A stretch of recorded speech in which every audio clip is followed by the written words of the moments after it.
সুপ্রিয় শিক্ষার্থীবৃন্দ, আসসালামু আলাইকুম। আজকে আমরা দেখব উচ্চ মাধ্যমিক শ্রেণীর ইনফরমেশন অ্যান্ড কমিউনিকেশন টেকনোলজি বিষয়ের দ্বিতীয় অধ্যায় কমিউনিকেশন সিস্টেমস অ্যান্ড নেটওয়ার্কিং। আজকে দেখব 2.2.2 লেসন তারবিহীন মাধ্যম, ওয়্যারলেস মিডিয়া মাইক্রোওয়েভ ফ্রিকোয়েন্সি।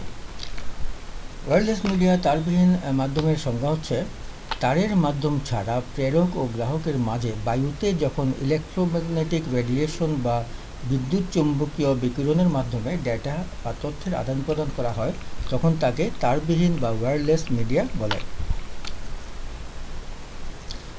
বিবরণ বা ডেসক্রিপশন হচ্ছে ওয়্যারলেস তারবিহীন মিডিয়াতে শূন্য বা বায়ুতে ইলেকট্রোম্যাগনেটিক রেডিয়েশন বা বিদ্যুৎ চৌম্বকীয় বিকিরণের মাধ্যমে ডেটা আদান প্রদান করা হয়, যার ফ্রিকোয়েন্সি সীমা ইলেকট্রোম্যাগনেটিক স্পেকট্রাম দ্বারা নির্দিষ্ট থাকে। প্রতি সেকেন্ডে যতগুলো পূর্ণ কম্পন সৃষ্টি হয় তাকে ফ্রিকোয়েন্সি বলে। শূন্য বা বায়ুর মাধ্যমে বিদ্যুৎ চৌম্বকীয় তরঙ্গের যে রেঞ্জ বা ব্যাপ্তি ইলেকট্রোম্যাগনেটিক রেডিয়েশন বা তরঙ্গ শক্তিটি অবস্থান করে, শূন্য বা বায়ু মাধ্যমে বিদ্যুৎ চৌম্বকীয় তরঙ্গের যে রেঞ্জ বা ব্যাপ্তিতে ইলেকট্রোম্যাগনেটিক রেডিয়েশন বা তরঙ্গ শক্তিটি অবস্থান করে, সেই রেঞ্জ বা ব্যাপ্তিকে ইলেকট্রোম্যাগনেটিক স্পেকট্রাম বলে। বিদ্যুৎ চুম্বকীয় তরঙ্গের কম্পন যত কম হবে তার তরঙ্গ দৈর্ঘ্য তত বেশি হবে, আর তরঙ্গ কম্পন যত বেশি হবে তার তরঙ্গ দৈর্ঘ্য তত কম হবে।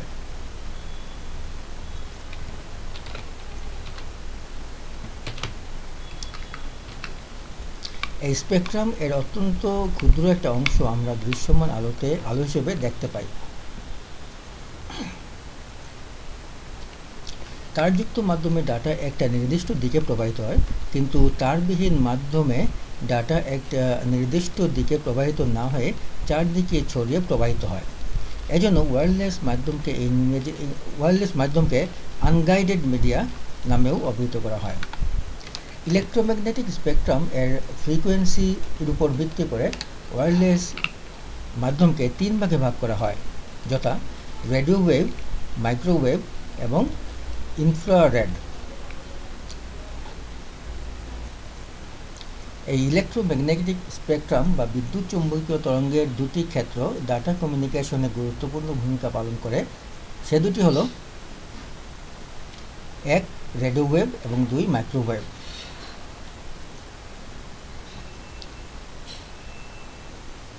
তারবিহীন মাধ্যম বা ওয়্যারলেস মিডিয়া মাইক্রোওয়েভ ফ্রিকোয়েন্সি আমরা দুটো পাচ্ছি। রেডিও ওয়েভে তিনটা ফ্রিকোয়েন্সি আছে: low power single frequency, high power single frequency এবং স্প্রেড স্পেকট্রাম।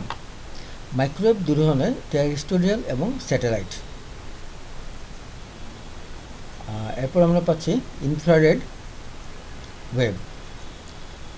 এখানে 0.003 মেগাহার্টসকে ভেরি লো ফ্রিকোয়েন্সি বলা হচ্ছে। 0.03 মেগাহার্টস হচ্ছে লো ফ্রিকোয়েন্সি, 0.3 মেগাহার্টস হচ্ছে মিডিয়াম ফ্রিকোয়েন্সি, 3 মেগাহার্টস হচ্ছে high frequency, 30 megahertz very high frequency, 300 megahertz ultra high frequency, 3000 megahertz super high frequency এবং সবশেষে 30,000 অথবা 300,000 মেগাহার্টসকে বলা হচ্ছে এক্সট্রা হাই ফ্রিকোয়েন্সি। এখন আমরা রেডিও ওয়েভ সম্পর্কে কিছু জানব। এর সংজ্ঞা হচ্ছে 3 কিলোহার্টজ থেকে 300 গিগাহার্টজ পর্যন্ত এর মধ্যে সীমিত ইলেকট্রোম্যাগনেটিক স্পেকট্রামকে রেডিও তরঙ্গ বা রেডিও ওয়েভ বলে। এই কমিউনিকেশনের প্রেক্ষিতে সাধারণত 10 কিলোহার্টজ থেকে 1 গিগাহার্টজ পর্যন্ত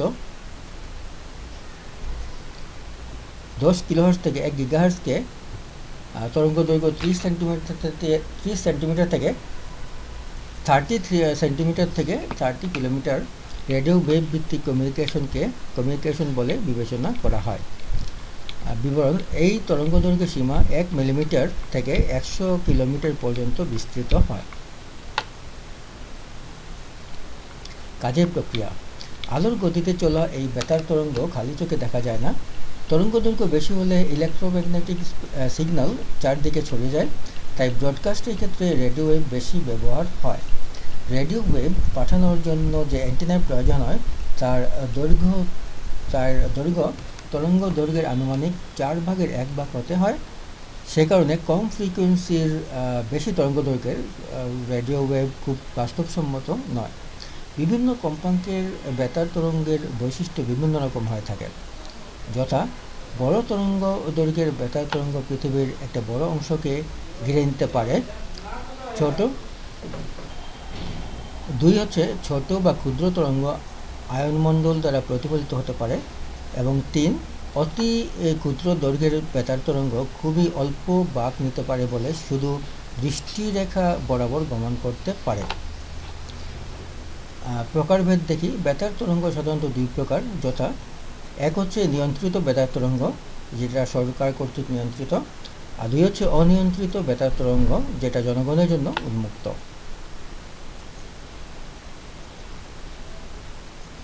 বেতার তরঙ্গের সুবিধা। রেডিও ওয়েভ বায়ুমণ্ডলের আয়নোস্ফিয়ার থেকে প্রতিফলিত হয় বলে এটি পৃথিবীর এক প্রান্ত থেকে অন্য প্রান্তে ডেটা পাঠানো সম্ভব। রেডিও ওয়েভ বায়ুমণ্ডলে অতি অল্প পরিমাণে শোষিত হয় বলে এর মাধ্যমে ইলেকট্রোম্যাগনেটিক ইন্টারফিয়ারেন্স তুলনামূলকভাবে কম হয়। দুর্যোগপূর্ণ প্রতিকূল আবহাওয়াতেও যোগাযোগ ব্যবস্থা স্বাভাবিক ও সচল থাকে। কোনো ধরনের তারের প্রয়োজন হয় না। চারদিকে ছড়িয়ে পড়ার কারণে বিল্ডিং সহ পাহাড় পর্বত কিংবা অন্যান্য বাধা সহজেই অতিক্রম করতে পারে। বেতার তরঙ্গের অসুবিধা হচ্ছে বেতার তরঙ্গের ফ্রিকোয়েন্সি কম থাকার কারণে একসাথে বেশি ডাটা পাঠানো যায় না। 2 নম্বর হচ্ছে বেতার তরঙ্গের অতিমাত্রায় বিকিরণ মানবদেহ ও পরিবেশের উপর মারাত্মক ক্ষতিকর প্রভাব ফেলতে পারে। বেতার তরঙ্গের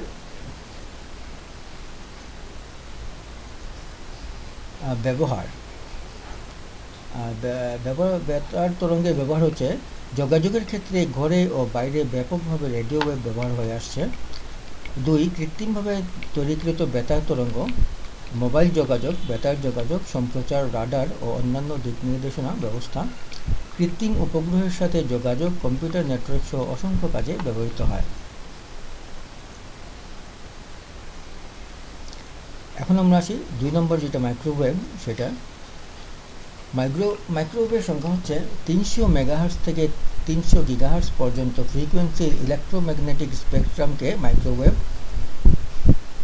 বলে। এর তরঙ্গ দৈর্ঘ্য হচ্ছে 1 মিলিমিটার থেকে 1 মিটার পর্যন্ত।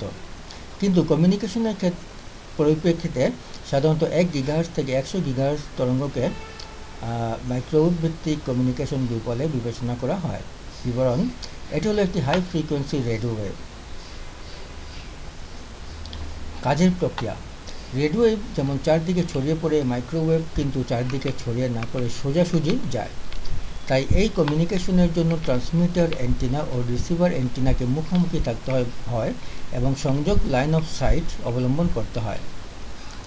গঠন: মাইক্রোওয়েভ সিস্টেম মূলত 2টি ট্রান্সিভার নিয়ে গঠিত, যার একটি সিগন্যাল ট্রান্সমিট করে বা পাঠায় এবং অন্যটি গ্রহণ করে বা রিসিভ করে। প্রতিমধ্যে যেন কোনো বস্তু প্রতিবন্ধকতা সৃষ্টি করতে না পারে, সেই জন্য মাইক্রোওয়েভ অ্যান্টেনা বড় কোনো ভবন বা টাওয়ারের উপরে বসানো হয়। 2টি ট্রান্সিভার এর মাঝখানে মাইক্রোওয়েভ অ্যান্টেনা থাকে, যাতে সিগন্যাল বেশি দূরত্ব অতিক্রম করতে পারে। মাইক্রোওয়েভের সুবিধা: ব্যান্ডউইথ অনেক 1 নম্বর সুবিধা হচ্ছে ব্যান্ডউইথ অনেক বেশি হওয়ায় ডাটা ট্রান্সমিটের পরিমাণ অনেক বেশি। আর 2 নম্বর হচ্ছে কৃত্রিম উপগ্রহ ব্যবস্থার মাধ্যমে মাইক্রোওয়েভের সাহায্যে প্রেরক ও গ্রাহক কম্পিউটারের মধ্যে যোগাযোগ স্থাপন করা সম্ভব। 3 নম্বর পাহাড়ি ও দুর্গম প্রত্যন্ত এলাকায় সহজে ও নির্বিঘ্নে যোগাযোগ স্থাপন করা যায়।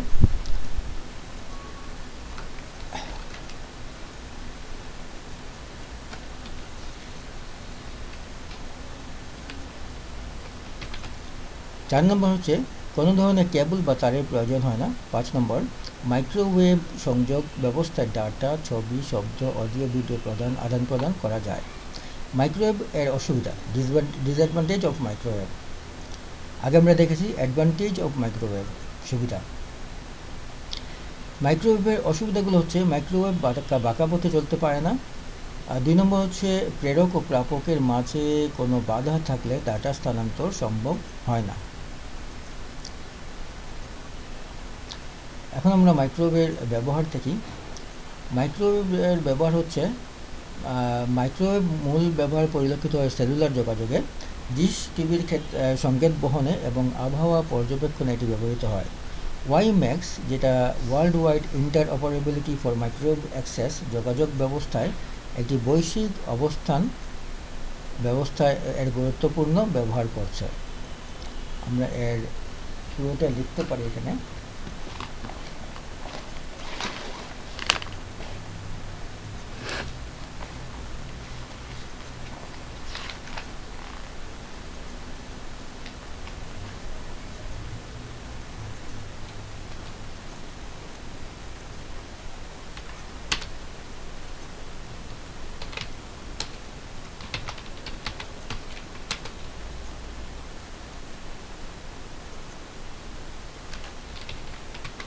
ওয়ার্ল্ড ওয়াইড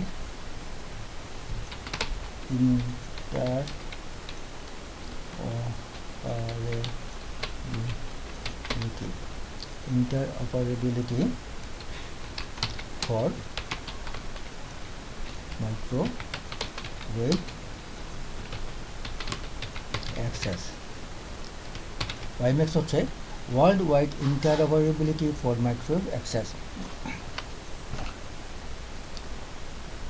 এর যোগাযোগ ব্যবস্থায় এবং বৈশ্বিক অবস্থান ব্যবস্থায় গুরুত্বপূর্ণ এবং জিপিএস হচ্ছে গ্লোবাল পজিশনিং সিস্টেম, এর গুরুত্বপূর্ণ ব্যবহার রয়েছে। এখন আমরা দেখি মাইক্রোওয়েভ এর প্রকারভেদ। মাইক্রোওয়েভের প্রকারভেদ 2 ধরনের হয়ে থাকে। একটা হচ্ছে টেরেস্ট্রিয়াল ভূপৃষ্ঠীয় মাইক্রোওয়েভ সংযোগ, আরেকটা হচ্ছে স্যাটেলাইট ভূ উপগ্রহের মাধ্যমে মাইক্রোওয়েভ সংযোগ। টেরেস্ট্রিয়াল ভূপৃষ্ঠ থেকে করা হয় আর স্যাটেলাইট ভূ উপগ্রহের মাধ্যমে করা হয়।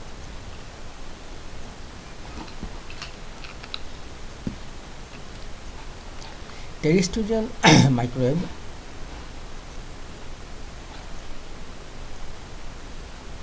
সাধারণত যেসব জায়গায় কেবল ব্যবহার করার অনুপযোগী স্থান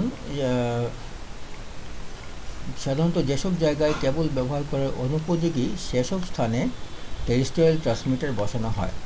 মাইক্রোওয়েভ সংকেতের মধ্যে বাধা থাকলে ডেটা স্থানান্তর হয় না, তাই যোগাযোগ ব্যবস্থা নিরবচ্ছিন্ন সুষ্ঠু করার জন্য সাধারণত ভূপৃষ্ঠেই বড় টাওয়ার, উঁচু ভবন বা পাহাড়ে এই টেরেস্ট্রিয়াল ট্রান্সমিটার ও রিসিভার বসানো হয়। ট্রান্সমিটার ও রিসিভার সরল রেখায় যোগাযোগ করে। এ পদ্ধতিতে কেবলমাত্র একটি দেশেই কভারেজ প্রদান করা সম্ভব।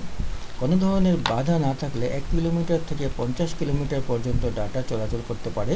ভূপৃষ্ঠের সমতল এলাকা, গাছপালা, উঁচু ভবন ও অন্যান্য প্রাকৃতিক প্রতিবন্ধকতা থাকলে 40 থেকে 50 কিলোমিটার পরপর রিপিটার বা রিলে স্টেশন বসাতে হয়।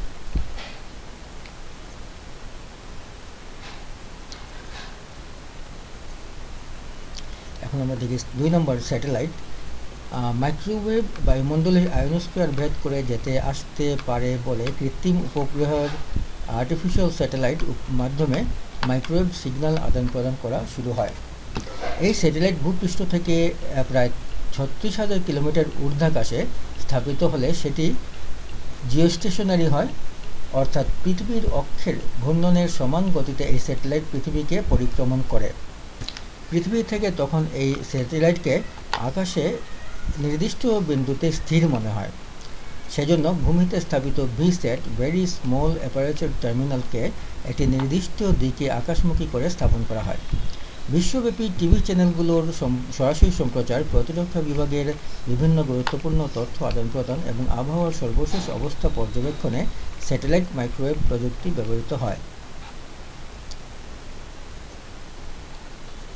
এই পদ্ধতিতে ট্রান্সমিটার ও রিসিভারের মধ্যে বাধা তৈরি না হওয়ার কারণে সিগন্যাল বাধাপ্রাপ্ত হয় না। একই সাথে একাধিক দেশে কভারেজ প্রদান করা যায়। প্রেরক যন্ত্র সেকেন্ডে প্রায় 6,000 কোটি বা তার কাছাকাছি বার কম্পন বিশিষ্ট মাইক্রোওয়েভ সংকেত উপগ্রহে পাঠায়। উপগ্রহে পৌঁছানোর পর এই সংকেত অত্যন্ত ক্ষীণ হয়ে পড়ে উপগ্রহে অনেকগুলো ট্রান্সপন্ডার থাকে। এই ট্রান্সপন্ডারগুলো ক্ষীণ সংকেতকে রিলে করে 400 কোটি বার কম্পন বিশিষ্ট সংকেতে পরিণত করে পৃথিবীর গ্রাহক যন্ত্রে ফেরত পাঠায়। মহাকাশের স্যাটেলাইটগুলো যে ডিম্বাকার পথে ঘুরতে থাকে সে পথকে অরবিট বা কক্ষপথ বলে। ভূপৃষ্ঠ হতে উচ্চতা অনুসারে এই অরবিটকে আবার 3 ভাগে ভাগ করা হয়, যথা LEO, লো আর্থ অরবিট। এই অরবিট পৃথিবী পৃষ্ঠ থেকে 160 থেকে 2000 কিলোমিটার উপরে অবস্থিত। সাধারণত পৃথিবীকে পর্যবেক্ষণকারী স্যাটেলাইটগুলো এ কক্ষপথে থাকে।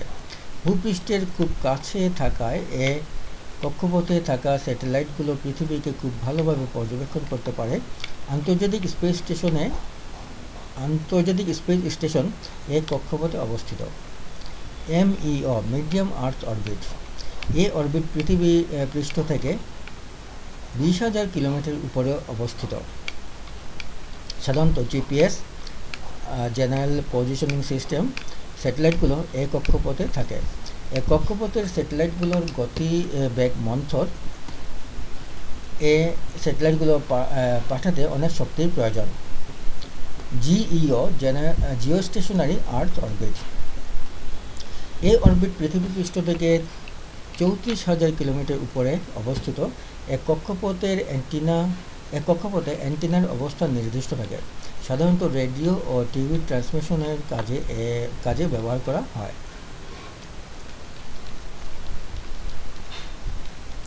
স্যাটেলাইট মাইক্রোওয়েভের সুবিধা।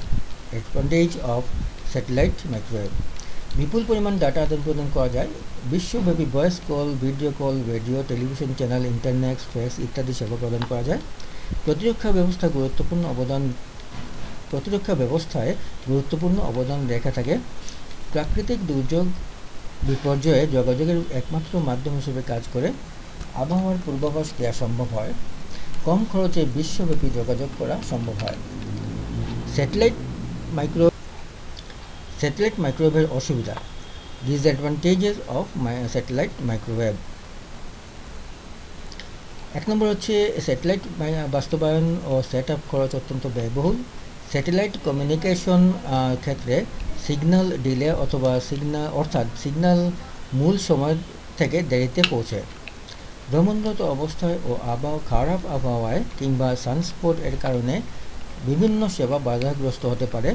পৃথিবী থেকে দীর্ঘ দূরত্বের কারণে সিগন্যাল আদান প্রদানে অনেক বড় অ্যান্টেনার প্রয়োজন হয়। স্যাটেলাইট প্রযুক্তি বাস্তবায়ন, রক্ষণাবেক্ষণ ও তদারকি অনেক ব্যয়বহুল।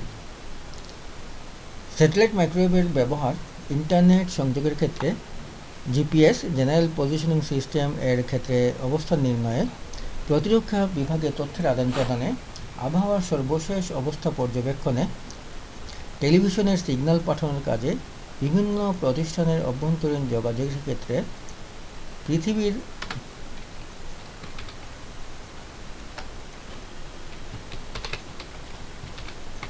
পৃথিবীর জলবায়ু এবং আবহাওয়া পর্যবেক্ষণে, অন্যান্য গ্রহ, গ্যালাক্সি ও মহাশূন্যের বিভিন্ন বিষয় পর্যবেক্ষণে।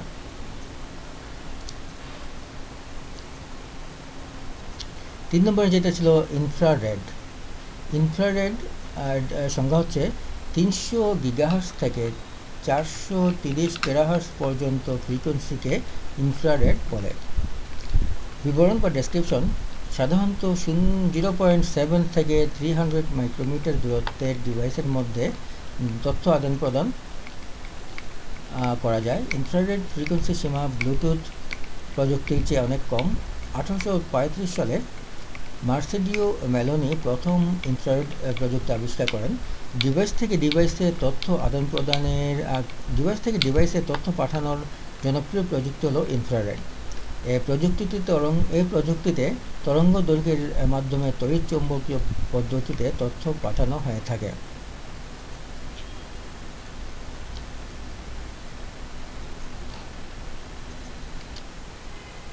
এখন আমরা দেখি ইনফ্রারেড এর ধরন। ইনফ্রারেড তরঙ্গ দৈর্ঘ্য: নিকটবর্তী ইনফ্রারেড এর হচ্ছে 0.75 মাইক্রোমিটার থেকে 1.4 মাইক্রোমিটার। ক্ষুদ্র তরঙ্গ দৈর্ঘ্যের